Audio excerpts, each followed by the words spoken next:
ने सोचा कि अरमान जिस तरह की हरकतें कर रहा है, जिस तरह पागलपन की हद तक जा रहा है, जिसका मतलब साफ है कि अरमान पर उस वायरस के साइड इफेक्ट्स का असर हो रहा है और आस्था अरमान को इस हालत में नहीं देख सकती थी।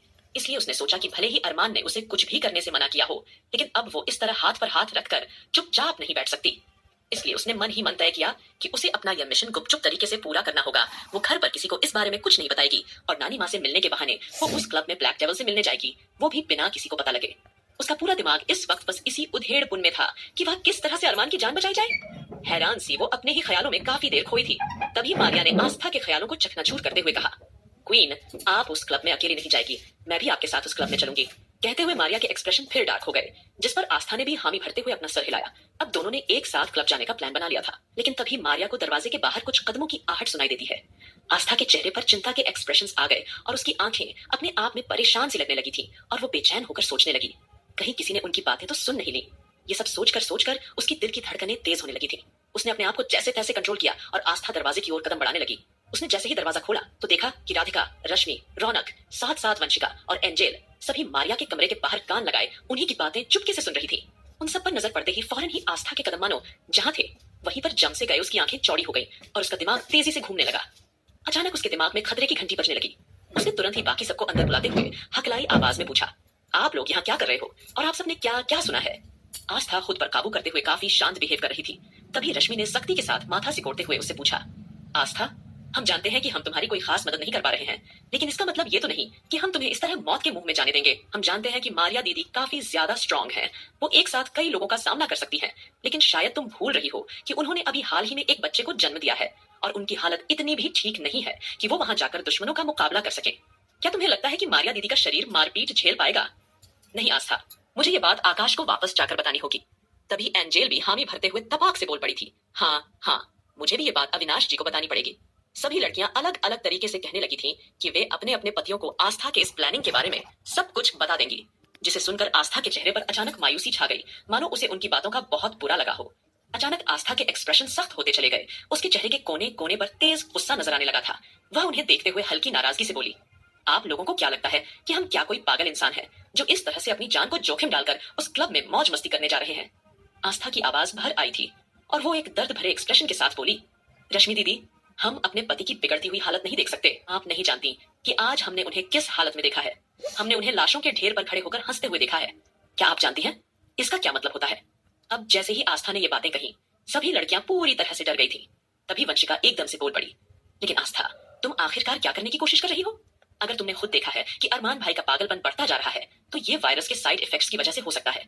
और अगर तुम इस तरह सम्राट से मिलने चली गई और अगर अरमान भाई को इस बारे में पता चल गया, तो पता नहीं वो अपने पागलपन में क्या कर बैठेंगे। इसका असर उनके दिमाग पर हावी हो सकता है। लेकिन तभी आस्था कॉन्फिडेंस से बोली, हमें कुछ नहीं पता। हमने फैसला ले लिया है कि हम अपने पति को बचाने के लिए सम्राट से मिलने क्लब में जरूर जाएंगे और वहां जाकर हमें एक नहीं दो काम करने हैं। ये बोलकर आस्था ने अपने शब्दों में सभी लड़कियों को पूरा प्लान समझाना शुरू कर दिया था। जैसे जैसे वह सब आस्था के शब्द सुन रहे थे, वैसे वैसे उनके चेहरे के एक्सप्रेशन बनते बिगड़ते जा रहे थे। उनकी आंखें डगमगाने लगी थीं, जैसे उन सबको भीतर ही भीतर कोई बात खाई जा रही थी। तभी एंजेल ने असहज होकर पूछा, क्या ये सच है? वही रश्मि भी घबराई आवाज में चिंतित होकर बोली, नहीं आस्था, तुम्हारा वहां अकेले जाना खतरे से खाली नहीं है, हम भी तुम्हारे साथ चलेंगे। तभी आस्था बोली, ये कैसी बातें कर रही हैं रश्मि दीदी? आप अपनी हालत तो देखिए, आपके पेट में एक नवजात बच्चा पल रहा है। ऐसी हालत में आप हमारे साथ कैसे जा सकती हैं?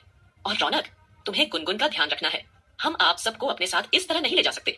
तभी वंशिका, एंजेल और राधिका एक साथ बोली, हम जानते हैं कि रश्मि दीदी, रौनक और मारिया दी तुम्हारे साथ नहीं जा सकती, लेकिन हम तीनों तो जा सकते हैं ना।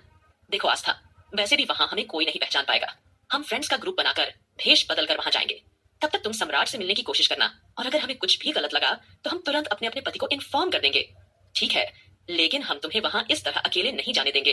तभी वंशिका कुछ सोचते हुए फिर बोलती है, हाँ आस्था, और वैसे भी क्लब वगैरह में पार्टी के लिए एक साथ इतनी सारी लड़कियां जाएंगी तो किसी को हम पर शक भी नहीं होगा। तो अब डिसाइड हो गया था कि आज हम सब लड़कियां एक साथ क्लब में जाएंगी। वंशिका का लहजा ऐसा था कि बहस की गुंजाइश नहीं थी। लेकिन तभी एंजल ने एकदम से पूछा, लेकिन हम अपने अपने पतियों को सामने क्या बहाना बनाएंगे? उन सबसे छुप कर कहीं जाना बिल्कुल भी आसान नहीं होगा। इस पर राधिका का चेहरा हल्का सा बदला। वह बेफिक्री वाले एक्सप्रेशन के साथ एंजल से बोली, इन सब चीजों की टेंशन मत लो, मैं सब संभाल लूंगी, क्योंकि वैसे भी मैंने सुना है कि आज शाम वो सभी अपने फार्म हाउस पर जाने वाले हैं। तो जैसे ही वो सब घर से बाहर निकलेंगे, वैसे ही उनके निकलने के थोड़ी देर बाद हम लोग भी क्लब जाने के लिए निकल जाएंगे। और वैसे भी घर पर तो रौनक और रश्मि दीदी रहेंगे ही, वे यहाँ पर सब सिचुएशन संभाल लेंगे। और दादाजी वगैरह को हम बहाना लगाकर बोल देंगे कि हम किसी जरूरी काम से कहीं जा रहे हैं।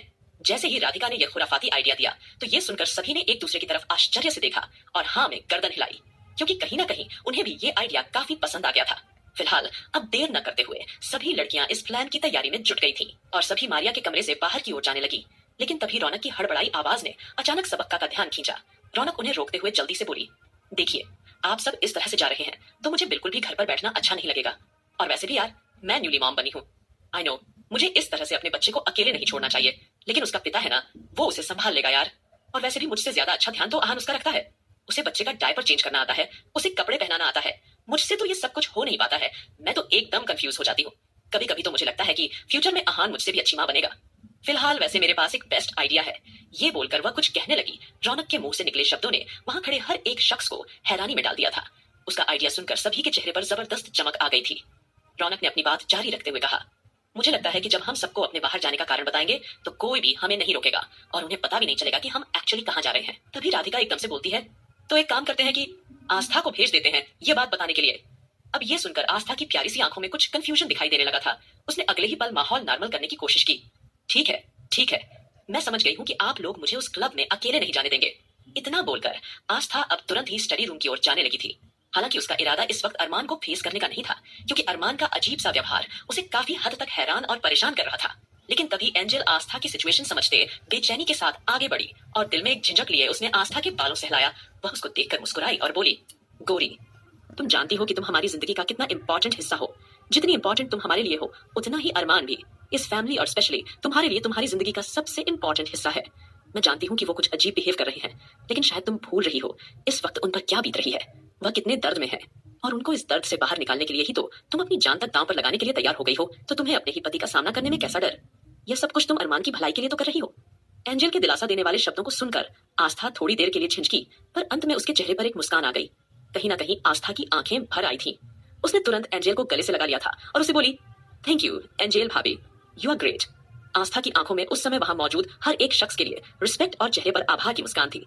उसने बारी बारी से सबको देखा और एक बार फिर से बोली, आप लोग फिर सोच लीजिए कि आप लोग चाहते हैं कि हम ये प्लान एग्जीक्यूट करें। सभी ने अपना सर हामी में काफी उतावलेपन के साथ हिलाया, जैसे वह सब जितना जोश से अपना सर हिलाएंगे आस्था को उतना ही ज्यादा उनकी बात पर विश्वास होता। आस्था को अपने दिल में अजीब सा सुकून महसूस हो रहा था, जैसे उसे कहीं से गर्माहट मिल रही हो। लेकिन फिलहाल वो अपने इरादों को मजबूत करते हुए तुरंत स्टडी रूम में जाने लगी थी, क्योंकि वो जानती थी कि इस वक्त सभी लोग स्टडी रूम में डिस्कशन कर रहे होंगे। वहीं दूसरी ओर अरमान इस वक्त स्टडी रूम अपनी किंग चेयर पर बैठा हुआ था और सभी लोग उसके सामने खड़े हुए थे। हालांकि अबीर की आंखों में अभी भी अरमान के लिए गुस्सा और नफरत दोनों ही साफ दिखाई दे रहे थे, क्योंकि वो आस्था की आंखों में आंसू बिल्कुल भी बर्दाश्त नहीं कर पा रहा था। लेकिन अरमान ने जब सबको ग्रुप में मैसेज भेजकर बिना किसी को भनक लगे स्टडी रूम में बुलाया तो सभी लोग एकदम से चौंक गए और बिना देरी किए वहां जमा हो गए। फिलहाल अरमान ने अगले ही पल बारी बारी से सबको घूर कर देखा। अरमान ने शायद अबीर के एक्सप्रेशन ताड़ लिए थे। वो डार्क वॉइस में बोला, क्या हुआ मिस्टर राठौड़, आप कुछ कहना चाहते हैं क्या? अबीर शक्ल ऐसी थी जैसे किसी ने उसकी कार पर स्क्रैच मार दिया हो। वह चिड़चिड़े अंदाज में बोला, अरमान, मैं अच्छी तरह से जानता हूँ कि शायद तुम्हें मेरी बातें बुरी लगेगी, लेकिन मैं जो कह रहा हूँ वो आस्था की भलाई के लिए कह रहा हूँ। आस्था को एक नॉर्मल जिंदगी जीने का पूरा हक है। तुमसे शादी करने के बाद उसकी जिंदगी काफी हद तक बदल चुकी है। हंसती खेलती आस्था अब खोई खोई सी परेशान दिखाई देने लगी है। अविनाश ने जब अबीर के मुंह से यह शब्द सुने तब भले ही उसके चेहरे पर कोई भाव नहीं था, मगर उसकी आंखों में अपनी बहन के लिए फिक्र साफ नजर आ रही थी। अरमान ने इस बात पर रिएक्ट करते हुए अबीर को एक नजर घूर कर देखा, फिर बाकी सबकी ओर देखकर कुछ उखड़े अंदाज में बोला, आप लोगों ने बहुत बड़ी गलती की है। आप लोगों को मुझसे बातें नहीं छुपानी चाहिए थी। मुझे सारा सच पहले ही बता देना चाहिए था। अब मेरी बात ध्यान से सुनिए। एंटीडोट किसने और क्यों चुराया है इसके बारे में तो मुझे नहीं पता, लेकिन अब जल्दी से उस प्रोफेसर को ठीक करो और उनकी कोटेशन यूज करके वापस से नया एंटीडोट बनवाओ, क्योंकि मुझे अपनी यादें जल्द से जल्द वापस चाहिए। अरमान की शांत आवाज ऐसे लग रही थी जैसे कि आखिरकार उसने काफी सोच समझने के बाद यह फैसला लिया हो। अरमान ने अबीर की तरफ तिरछी नजर डाली और सीधे तरीके से बोला, और हाँ मिस्टर राठौड़, मैं अपनी बीवी को कितना रुलाता हूँ या कितना हंसाता हूँ ये मेरा मैटर है। तो आप मेरी बीवी से पूरी तरह से दूरी बनाकर रखेंगे, क्योंकि मैं अपनी बीवी के आसपास किसी की भी परछाई बर्दाश्त नहीं कर सकता। अरमान ने जैसे ही एरोगेंट वॉइस में ये कहा, एक पल के लिए सभी लोग हैरानी से मुंह खोलकर उसे देखने लगे थे, क्योंकि अरमान की आंखों में ठंडक भरी हुई थी। उसकी तीखी आवाज सुनकर ऐसा लग रहा था जैसे अबीर ने कोई बहुत बड़ा गुनाह कर दिया हो। वहीं अबीर पर अरमान की किसी बात का जरा सा भी असर नहीं था। आगे क्या